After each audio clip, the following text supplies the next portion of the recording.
Pinaertan ti probinsyal a gobyerno ti La Union ti kampanyada kontra iti dengue. Iti kaudyan na datos ti PHO, dumanon iti nasaruk 1,000 tinilista a kaso ti sakit. Kabiyatan na ijay Ilocos Sur na ilokatan ti baro a primary care facility ijay Vigan City. Adakil ang makatulong kadagiti umili. Damdamag Region 1 manibod kini Janice Dennis. Papaertengan ti probinsyal a gobyerno ti La Union ti kampanyada kontra iti dengue kas solusyon da iti ngumatngato a kaso ti nasa o a sakit. Iti kaudyan a datos ti Provincial Health Office, dumanon iti nasaruk 1,000 ti kaso ti dengue iti probinsya. Nailista ti kaadwan a kaso iti munisipyo ti Bagulin, Sarunuan ti Bacnotan ken San Fernando City.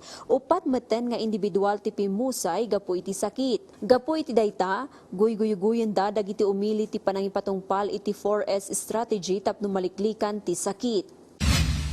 Nailokatan ti baro a primary care facility iti Vigan City, Ilocos Sur.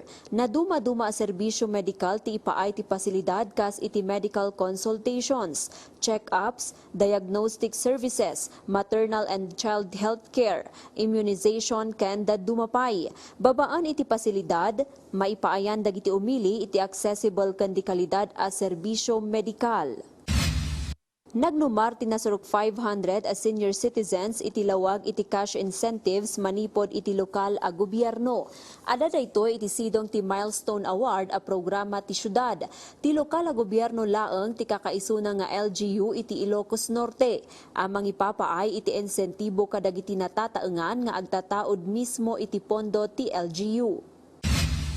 Nasaruk 4 million pesos agatad ti kontrata tinaipaay iti dagupan SLP Consumers Cooperative a kaunaan nga Sustainable Livelihood Program Association ti DSWD Region 1. Iti kontrata, ti kooperatiba ti ag-supply itinatang iti talo a jail facilities ti Pangasinan iti sidong ti negotiated procurement sa GIPSACA program. Babaan iti programa, masungbatan ti parikot iti panagbisin, kan kinakurapay iti rehiyon. Janice Dennis, para iti Pagilian.